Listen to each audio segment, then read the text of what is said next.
Hi guys, my name's Kim. I'm a certified makeup artist. I studied at Blanche Macdonald. Recently I've had a bunch of friends ask me if I can make some videos and show them how to properly apply their makeup. So that's what I'm going to do today is I'm going to show a basic foundation application and just making your skin look all pretty. So as you can see, not wearing any makeup right now. I'm really fair. There's nothing on my eyebrows, my eyelashes, my skin, nothing. Right now I'm having a pretty good day, but that's not always the case. So we're gonna go over how to cover some blemishes as well as just having a nice, smooth overall look. Okay, so step one is you wanna figure out what kind of makeup you're wanting to put on your face. Now, if you have really nice skin, you don't really need a lot of color correcting or even like covering blemishes. You might just want to use a pressed powder, maybe BB cream or a CC cream. You can buy them pretty much from every makeup brand. You just got to find out what's the best for you. Now for me, I need a little bit more of a full coverage. I don't know if you can see this, but I speckle a lot. I get a lot of redness in my skin. It's not all that smooth. And especially when I have nothing on my face or just a powder, it just doesn't do enough for me. So I've actually stayed true to the brand I've used since I was 12, which is Revlon Color Stay. Now you can buy this at any local drugstore.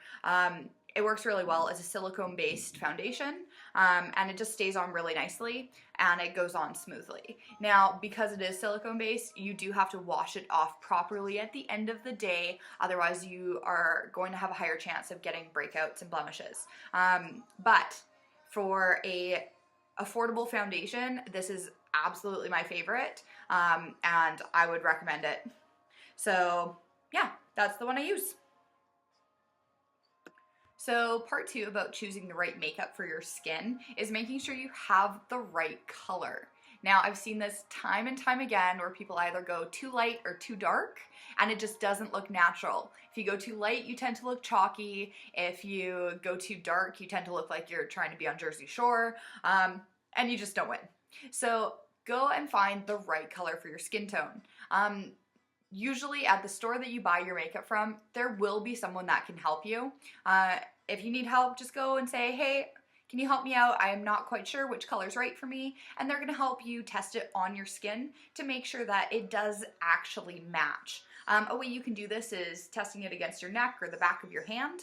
Both places will give you a pretty accurate account of whether it's gonna match your skin or not, unless you wear a lot of sunscreen on your face and the rest of your body's tan. But you should be able to figure out whether the foundation matches or not, as well as most places will actually let you try it on your skin, which again, I recommend. If you're gonna spend money, you may as well get something that's gonna work for you. Okay, so preparing the skin. Now, you wanna wash your face and make sure your skin is nice and clean. Okay, now, everyone has a different routine depending on how your skin reacts to different products, whether you're sensitive to scents or chemicals or what have you. Your skin's gonna react differently than it probably does mine. For me personally, I wash my face with a bar of soap. And then occasionally I will use a toner on my face.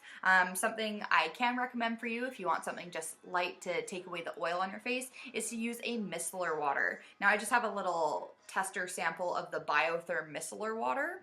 Now this is somewhat like a toner.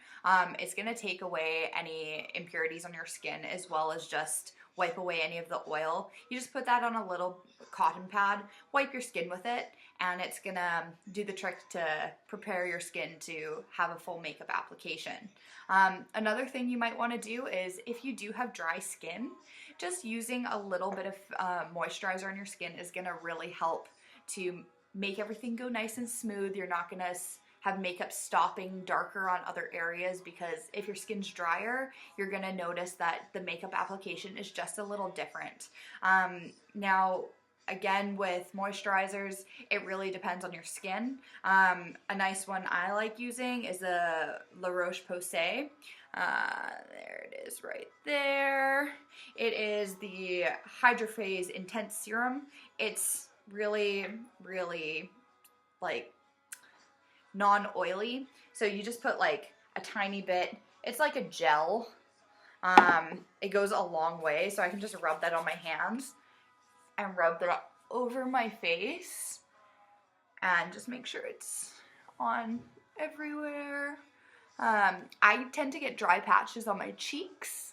I'm not really sure why that is, but that's what happens with me.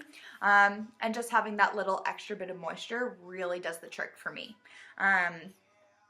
The next thing I tend to do to prepare the skin is to use a little bit of primer. Now, primer, you need the littlest bit of primer to go so far. It's not your foundation.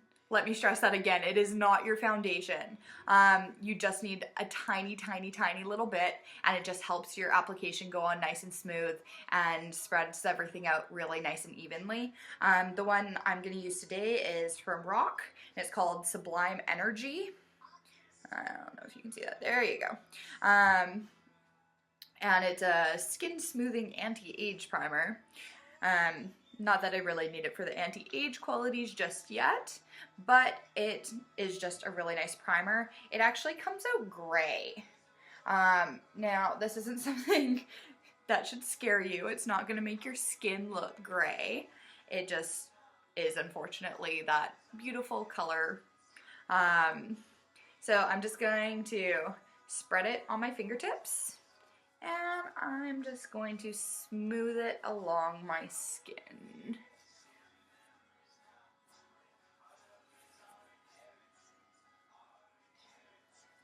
Now, some people do this with a brush, some people do it with a sponge. I like doing it with my fingers because I like being able to feel exactly where it's going. And after that, your skin should be pretty prepared to have some makeup on it.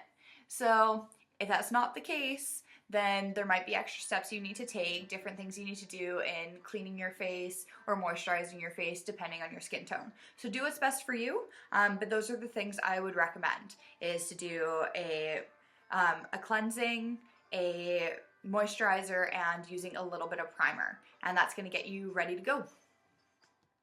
Okay, so the next thing we need to do is choose the way we want to apply it to our skin. So you can use brushes, which you need to have good brushes to have a really good foundation. If you don't have the right brushes, you're not going to get that smooth coverage, you're not going to get even coverage. I personally don't use a brush for my liquid foundation, but here's a bunch of the brushes I use for my skin.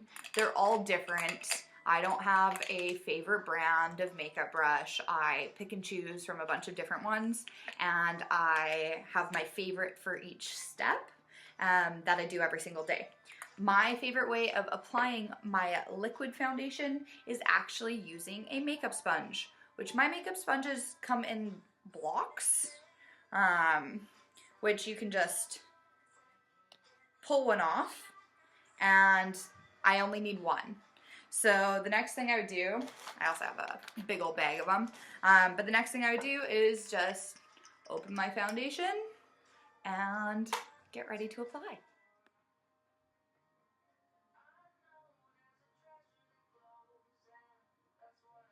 Okay, so I realized that I wasn't recording for a big part of the actual applying of the foundation, but essentially what I do is I take about a dime-sized amount on my sponge and I pat it into the skin just like this.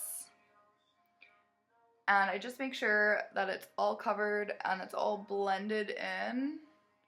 And you want to make sure that you're getting every single area of the skin. I tend to work from top to bottom just so that I don't miss any areas. So I do my forehead, my cheeks, over my eyes, then I do my nose, under my nose, on top of my lips, and then I do my jawline. Now, one of the things that we need to remember here is after you've got your foundation on nice and smoothly, it's all blended in, is that we're not stopping here. Because even if you have a perfect match, it's still gonna look a little strange if your makeup stops right here. We need to pull it down onto the neck a little bit. So you wanna take, again, a little bit of foundation, and we're just gonna go along the jawline here, underneath, and we're gonna pat that in. and bring it down the neck. That way we don't have like a stopping point right under our jaw. It's gonna sound a little weird because I'm patting over my neck here.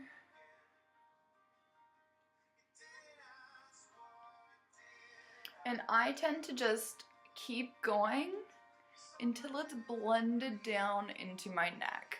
I'm not gonna pull it down onto my chest unless I need it on my chest.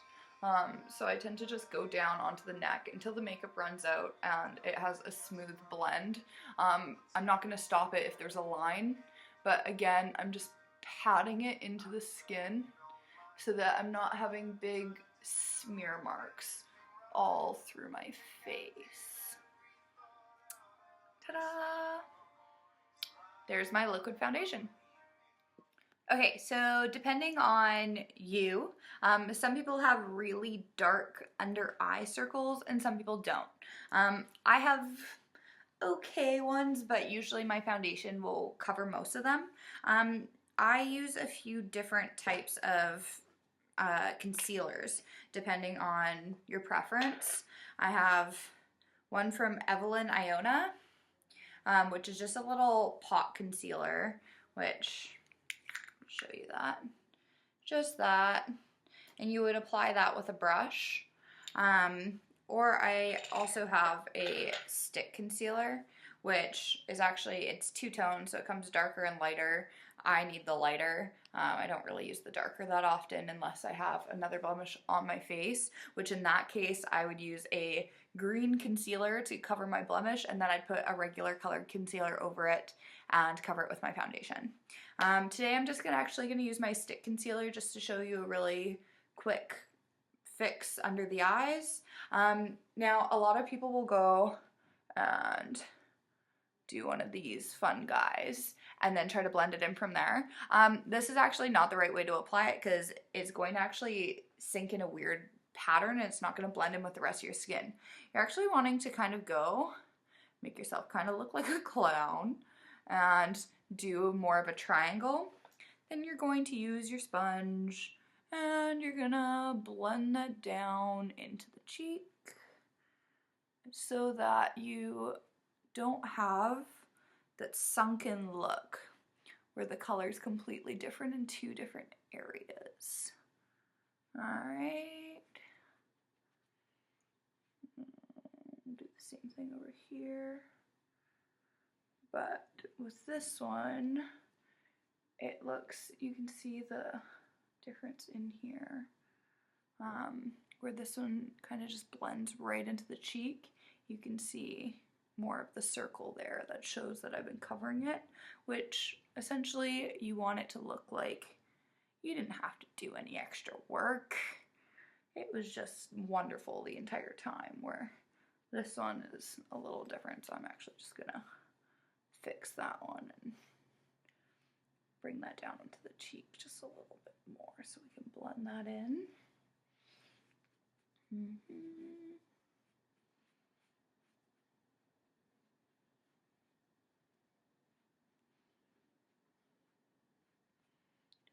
Yay, concealer! Okay, now that I have my liquid foundation on, I need something to set it onto my face so that it stays on all day. Okay, so what I actually use is the Marcel face powder. This one is in translucent. It's not actually translucent, it actually is kind of a fair pink color. I should just show you here. Just see that in there. So it's not white, it's not translucent, it is skin colored. So make sure again that you don't have a powder that's going to absolutely change the color of your face. This one works for me because again, I'm really fair. Now I can apply this in different ways. I can either use a powder brush, which is totally fine, or I can use a powder puff, which this one has makeup on it because I've been using it. I like this one because I like to be able to press it into the skin. However, Using a powder brush is completely fine as well, and you can get just as smooth of a coverage. I just find my makeup stays on longer if I use a powder puff just like that. Again, you can get these at your drugstore or you can get them at makeup stores. Some makeup even comes with it. So this is actually what I'm going to use today. So I'm just going to take that powder that I just poured in there. You can see that in there. I'm going to smear it across. You can actually kind of see that I've smeared it there. And then I just push it into the skin. What this does is it stops my liquid foundation from moving around throughout the day. So this will last me literally all day. I'm not gonna have to reapply, which is a nice part about my skin too, is I don't get too oily. But even though I do get a little bit of oil, this powder is gonna soak that right up. So I'm just gonna press that into the skin. Here we go. Try not to bore you because it's a process, right? Again, get your neck because your neck is a part of all this makeup jazz, all right? Use the powder that you need, it's okay. You can always brush off any excess. So, pressing it into the skin, going down onto the neck, under the nose, the eyes.